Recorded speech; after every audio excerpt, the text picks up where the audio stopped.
hand numbness are created equal, and there are a few things that I'm looking for when I'm looking at like what's going on with your hand numbness. So two of the things that I look for is the location of the fingers, right? So where are your symptoms? Is it on this side of the hand or is it on this side of the hand? Sometimes it's on the back side of the hand, right?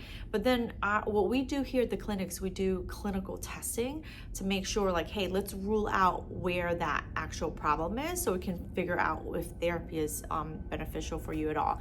My name is Huang. I'm an occupational therapist and certified hand therapist. I've been helping people for over 25 years kind of deal with these random chronic types of numbness and tingling.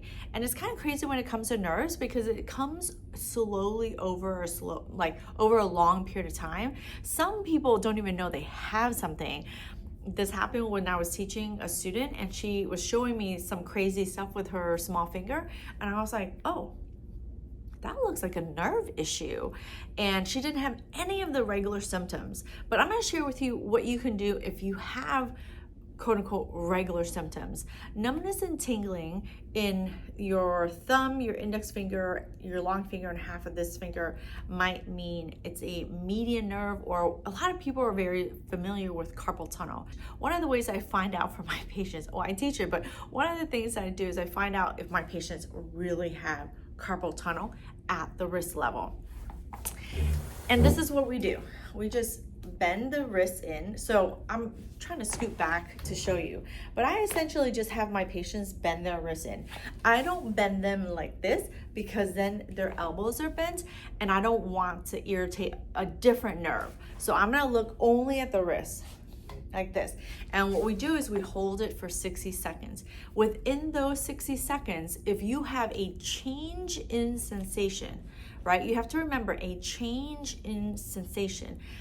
Because if you came in numb, you might already have numbness. So I want to see if there's a change, because that's going to tell me if I'm irritating that median nerve.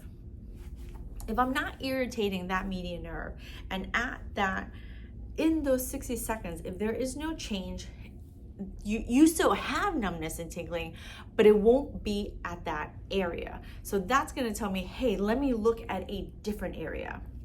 Now, anytime anyone comes in and say, hey, I have nerve issues, I check all three nerves. There's three major nerves that come to your hand.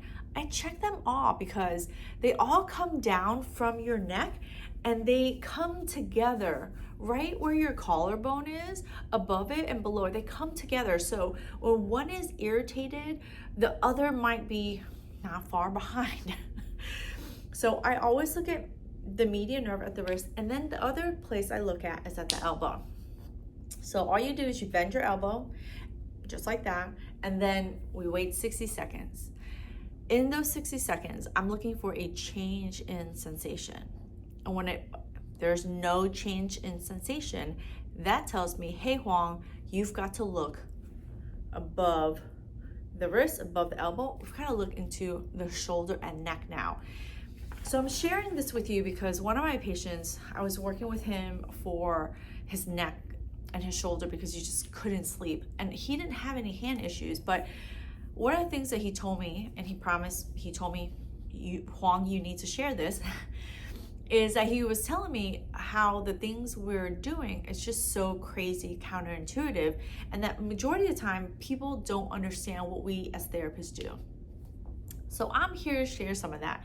So that is a very simple, what we call clinical testing. So we can determine, hey, do you have a problem there? Nerves all do the same thing. Nerves is one long continuous piece. It's not like muscles.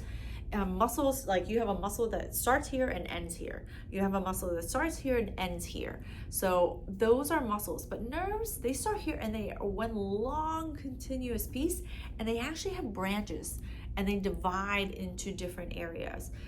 And so when we're talking about hand numbness, hand cramping, anything like that, you want to go somewhere where they're not just pigeonholed into one area and saying, I will only look at the hand because the symptoms are at your hand. You want to go somewhere where they're willing to look outside of where the symptoms are and trace back to where the root cause of the problems are. So if it's not here, then one of the things that I do is I look at the shoulder. Once I look at the shoulder, then I start to look at the spine. Why do you look at the spine, Huang? I look at the spine because the whole arm is attached to the body, to the skeleton, by only this point. So everything else is attached or held together to the body by muscles. And so it's really important, if you want to fix nerve issues without having surgery, then you want to make sure you're going to a place that does what I call a comprehensive evaluation. We need to look at everything in order to be able to get to the root cause of the problem and to be able to fix it. And one of the reasons why I do that is because majority of the time when people are coming here to hands-on therapy services, they either already had surgery of their wrist or elbow, and now they still have symptoms, and now they're going to a spine specialist and they're talking about neck surgery.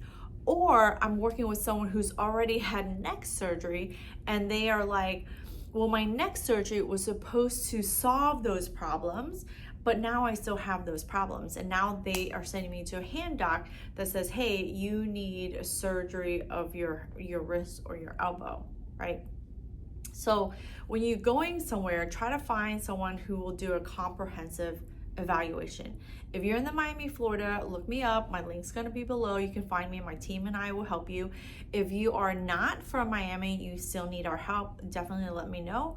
We do consultations over Zoom, and it's very helpful for someone who has nerve issues that can move, right? Because I can ask you to move to lay down, I can ask you to sit, and so we can look at all of your movements and say, okay, where's the root cause, and give you the one or two things to be able to do to fix that problem. So now that we've done those two major tests, then the thing that I look at is at the shoulder. So I'll look at the shoulder with someone sitting, but I'll also look at it when someone's lying down.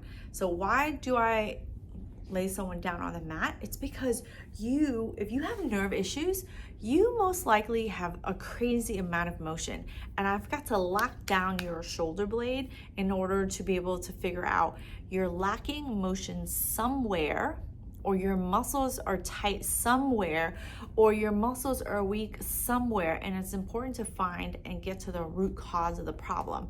I can show you a million different exercises, but if we're not doing the right exercises and we're not doing it in the right order and we're not able to monitor it, nerve issues are the most pervasive types of injuries. They're chronic, they're hard to see, right? You can't see it on an x-ray, you can't see it on an MRI.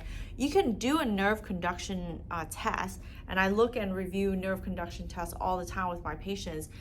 If there's a decreased velocity, right, that just means it's not, the power is not running all the way through. Surgeon's gonna be like, let's do the surgery.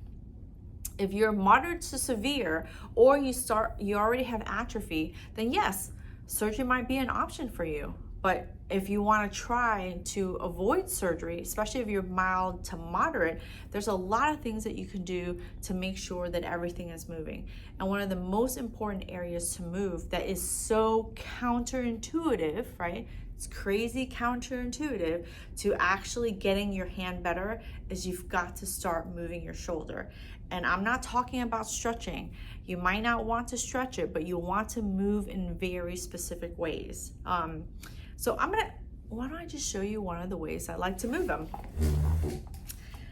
So one of the ones I do that's in sitting is this one. So I will put my hands over my ears and then I would turn my fingers upside down. You might be able to see, I have what's called nerve tension. And so every once in a while I'll irritate it depending on what I'm doing.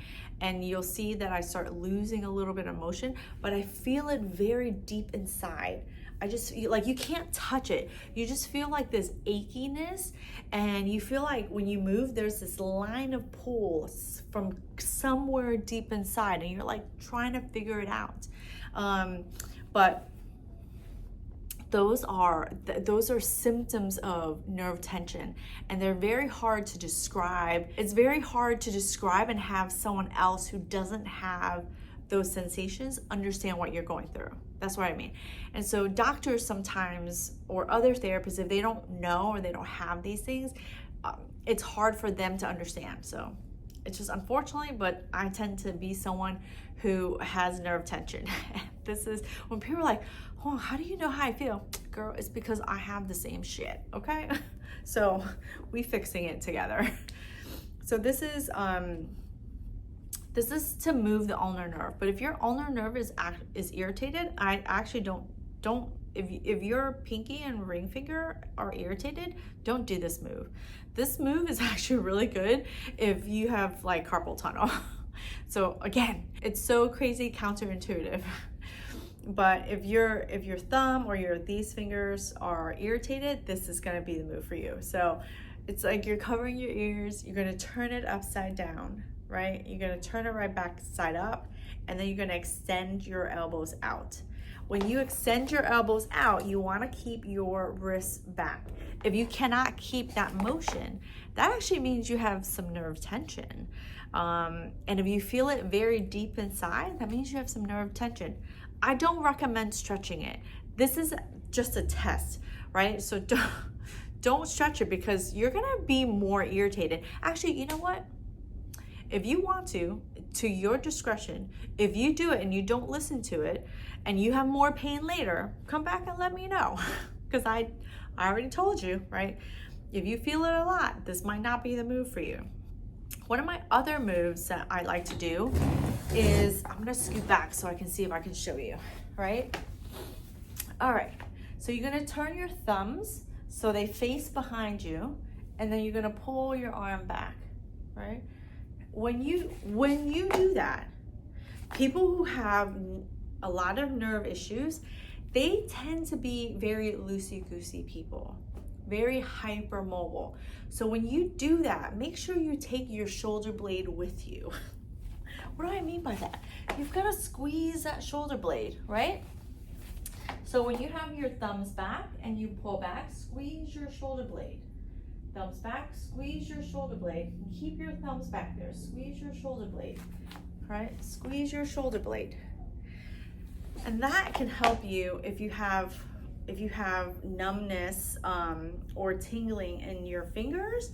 That will move the nerve that goes to the back here. So again, we're not working the ones that are irritated. We're working towards ease versus restriction.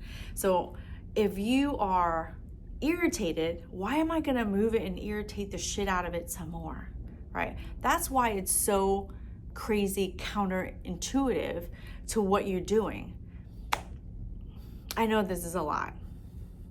This is a lot when I teach it to other therapists. So if you're experiencing all this and you're trying this for yourself, I really highly recommend you finding a therapist who can really help and see you and listen to you and help you figure out where the root cause is. You're feeling it in your hand, but that's not where the problem is. And it is totally possible to fix it. Just don't wait too long, okay? Don't wait too long. If you have any questions and you need my help, links are below. You can give my team a call and we'll be able to help you.